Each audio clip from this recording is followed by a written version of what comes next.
Bienvenidos a Cuidamos Vidas. Aquí inicia una cita con su salud. Enviamos un saludo muy especial a todos los televidentes que se conectan a esta hora a través de la pantalla del canal TROP. En nuestro capítulo de hoy hablaremos de las infecciones respiratorias, un grupo de enfermedades que dependiendo de la causa de los factores ambientales pueden ser leves o graves. Actualmente es la enfermedad infecciosa más frecuente y con mayor morbilidad y mortalidad en el mundo. Conozcamos más sobre este tema y resolvamos dudas junto al equipo de especialistas de la FCB. Bueno, la infección respiratoria es una infección muy común que puede ocurrir a cualquier edad, que consiste básicamente en una infección generalmente ocasionada por virus, a veces por bacterias, y que da síntomas como tos, moquitos, malestar general, y en casos más graves puede dar dificultad respiratoria.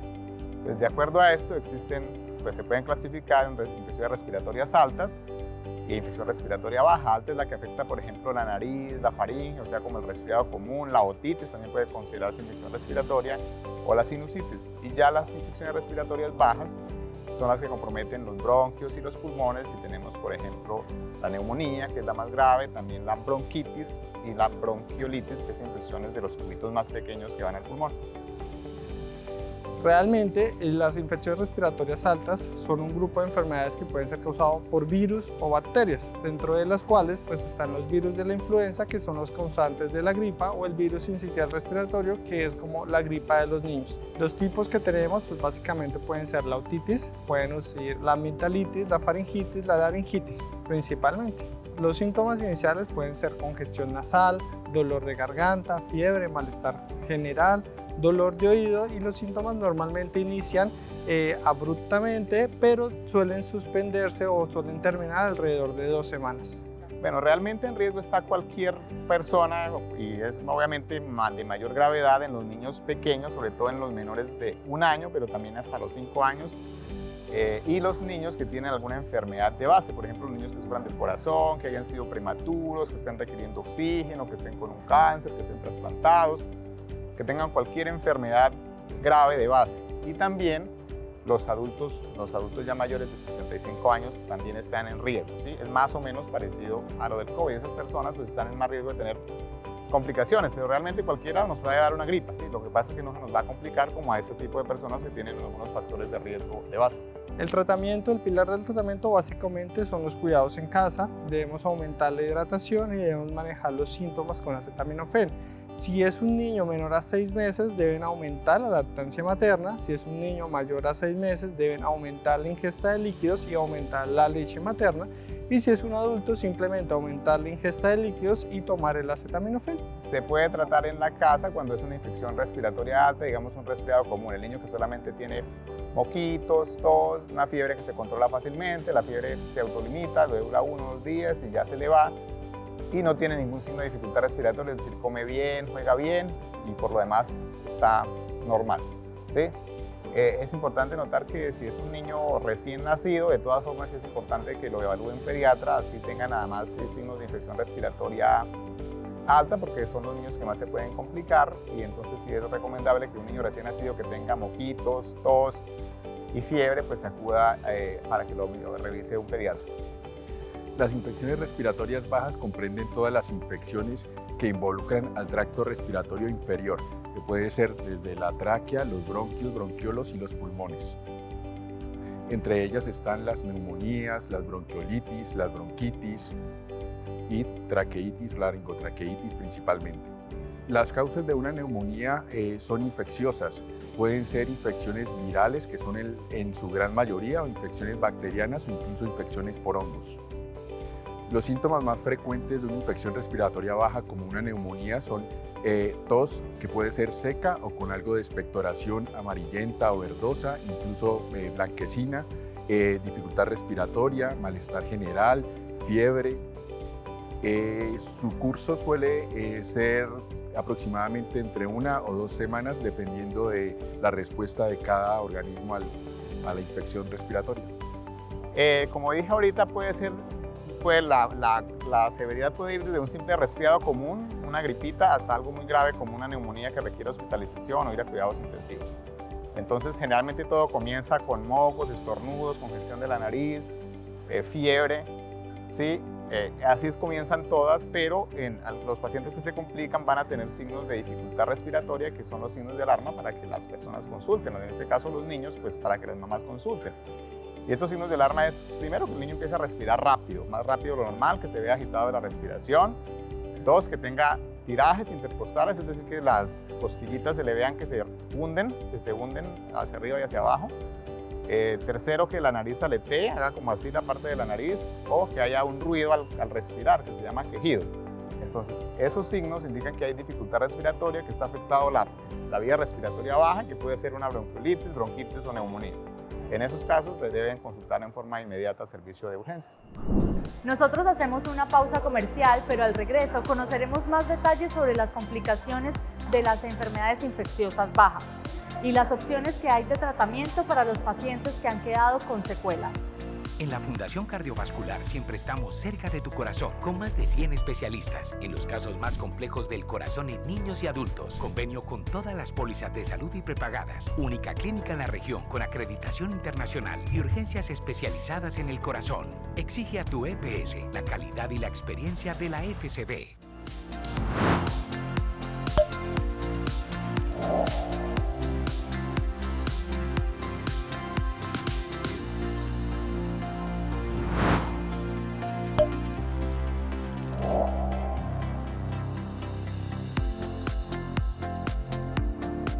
Gracias por continuar conectados en Cuidamos Vidas.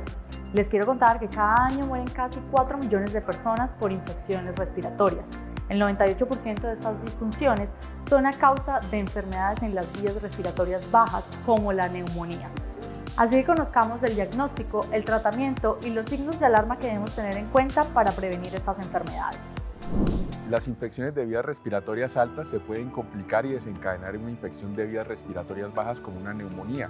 Para ello, pues existen algunos factores de riesgo para desencadenar o para presentar este tipo de infecciones un poco más complicadas, como pueden ser las edades, los extremos de la vida, como son los infantes menores de 5 años o los adultos mayores de 65 años, algunas poblaciones especiales como pacientes con inmunosupresiones o enfermedades preexistentes, como pueden ser enfermedades respiratorias previas, como son el asma o la EPOC. El diagnóstico de este tipo de enfermedades es netamente clínico, quiere decir que cualquier médico con experiencia pues puede diagnosticar una infección respiratoria baja, como puede ser la neumonía, a través de los síntomas que presenta el paciente y de los hallazgos que encuentra el médico en el examen físico. Adicionalmente, si el médico considera pertinente, puede solicitar algunas pruebas complementarias, como pueden ser exámenes de sangre o algunos exámenes de imágenes, como puede ser una radiografía de tórax, para confirmar o descartar el proceso infeccioso de vías respiratorias bajas. El tratamiento de las neumonías o de las infecciones de vías respiratorias bajas generalmente es sintomático, quiere decir que se tratan simplemente los síntomas, como puede ser la fiebre, el malestar general, el decaimiento, y solamente en casos concretos y muy específicos, cuando el personal calificado, el personal sanitario o el médico tratante defina la necesidad de un tratamiento antibiótico, es cuando debemos tomar antibióticos, solamente si son prescritos por personal de la salud o por su médico tratante. Es muy importante no automedicarnos y mucho menos con antibióticos cuando presentamos cualquier tipo de síntoma. Lo que debemos hacer es acudir o consultar con personal de la salud. Los signos de alarma dependen de los grupos etarios. En los infantes o los menores de 5 años, cuando la respiración es demasiado rápida, cuando vemos que hay hundimiento, digamos, de las costillas, cuando presentan vómitos persistentes o no toleran ningún tipo de alimentación o bebidas, cuando presentan fiebre persistente que no cede a pesar del tratamiento con medicamentos para la fiebre, cuando presentan ataques de epilepsia o convulsiones.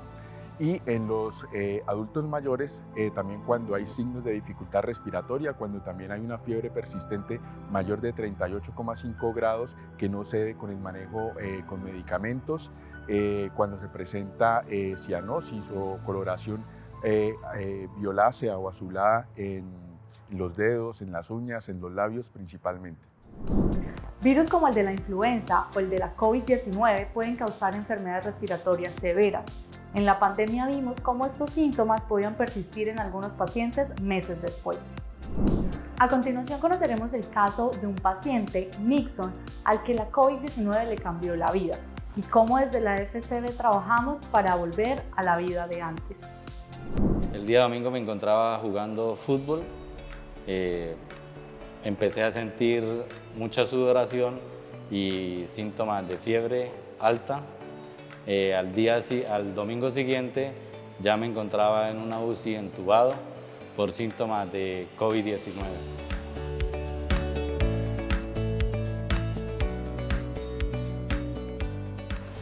En 2 ocasiones estuve en la UCI conectado al ECMO.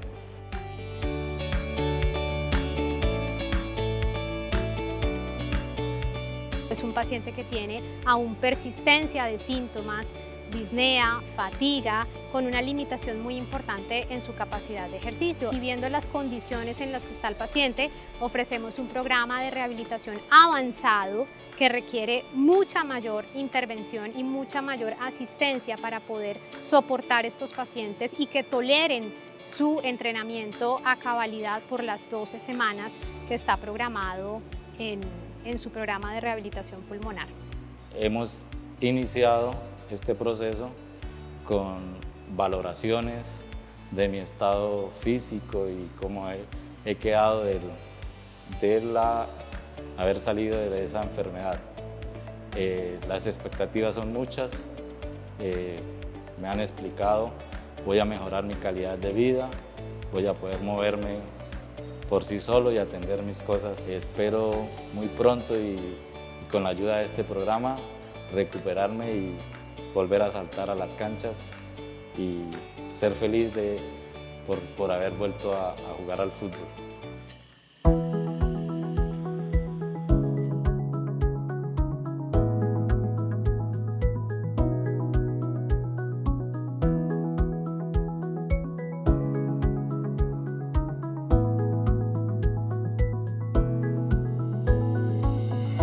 El objetivo principal de este programa de rehabilitación pulmonar es garantizar y mejorar esa capacidad funcional de nuestros pacientes que tienen secuelas o tienen enfermedades respiratorias crónicas y que tienen, por lo tanto, una mala calidad de vida, generalmente por síntomas muy altos como fatiga, disnea y fatiga muscular.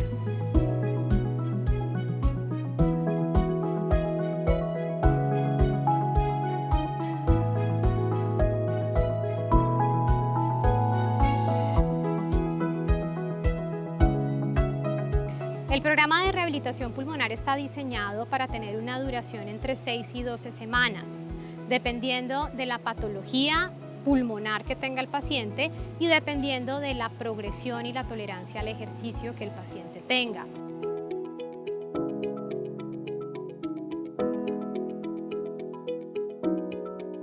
En este momento, con la pandemia COVID-19, el principal foco de atención está destinado a todos aquellos pacientes que han quedado con secuelas pulmonares secundario a la neumonía por COVID-19. De igual forma, se amplía a otras enfermedades respiratorias crónicas que tienen igual impacto sintomático, como son la EPOC, pacientes con enfermedad intersticial pulmonar o pacientes con asma. Hacemos una pausa comercial, pero ya regresamos. Antes les dejamos esta cápsula FCB. Vive la experiencia de ser atendido como lo mereces. Somos HIC, el complejo médico de talla mundial en Santander, con más de 40 especialidades, acreditación internacional, convenio con todas las pólizas de salud y prepagadas, urgencias especializadas, espacios cómodos y la más alta tecnología. Agenda tu cita ahora mismo. HIC, hospitalidad hecha para ti. Cuidamos Vidas, un programa de beneficios para el cuidado de tu salud. Obtén tarifas preferenciales y descuentos especiales en consultas médicas generales y especializadas, exámenes de laboratorio e imágenes diagnósticas en la FCB. Adquiere tu carnet fácil y rápido en nuestras oficinas de experiencia al paciente. Juntos, cuidamos vidas.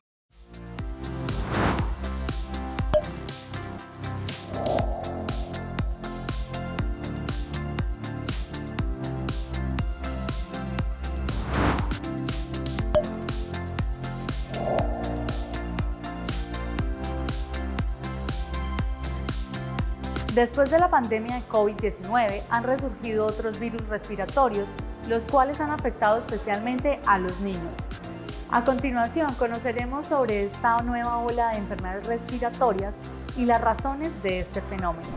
Bueno, la infección respiratoria aguda es la primera causa de consulta en pediatría, tanto en los servicios ambulatorios como en los servicios de urgencias. Es una infección muy común y pues acabamos de vivir una pandemia que fue una infección respiratoria ocasionada por el COVID-19, pero ahora que ya no hay COVID-19 está la emergencia de los demás virus respiratorios que estuvieron como guardados mientras estuvimos en confinamiento y están afectando sobre todo a los niños, que fueron los que más tiempo estuvieron en confinamiento y están causando actualmente un pico bastante fuerte donde hay muchas consultas y además mucha gravedad, ¿no? Estamos recibiendo niños con infecciones respiratorias por otros virus distintos al COVID en estado muy grave. Se habla como de la teoría de la deuda inmunológica, el no haber estado expuesto a los virus de forma, digamos, paulatina, a medida que el niño desde que nació, que se va normalmente exponiendo y desarrollando defensas, el haber estado guardado quedó como esa deuda y ahora cuando salieron se expusieron masivamente a todos los virus para los cuales no estaba preparado su sistema inmune para defenderse y eso hizo que las infecciones respiratorias ahorita estén más graves en los niños pequeñitos que nunca se expusieron a un virus antes en su vida.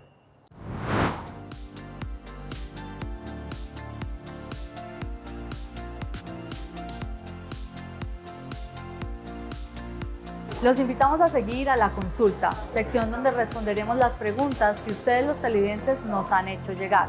Veamos cuáles fueron sus dudas. ¿Las infecciones respiratorias son contagiosas?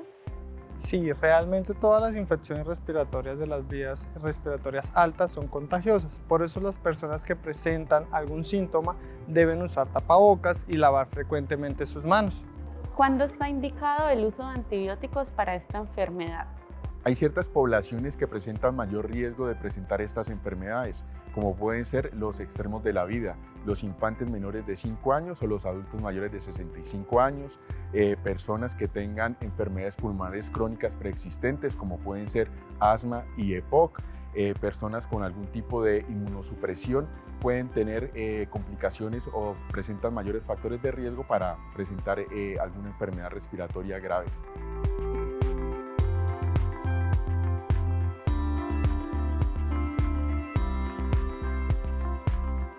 Bueno, ya lo habíamos nombrado, pero vale la pena repetirlo. Entonces, los signos de alarma es el niño que está con dificultad respiratoria, es decir, que respira rápido, que se le hunden las costillitas, que la nariz le aletea, que tiene un ruido al respirar o que le silba el pecho. El niño que tiene, además de los síntomas respiratorios, fiebre de más de 3 días, que no mejora.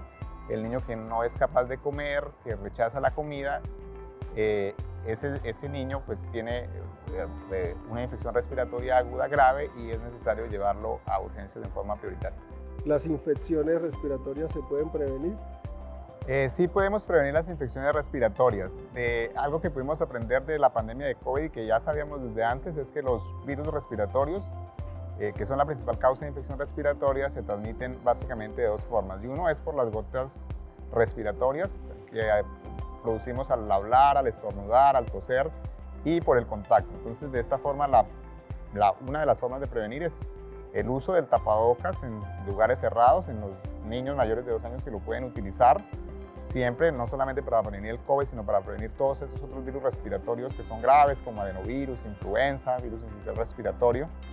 Y lo otro es el lavado frecuente de las manos. Obviamente, si vemos que una persona está con síntomas respiratorios, pues debemos no acercarnos a ella y si lo hacemos, utilizar el tapabocas.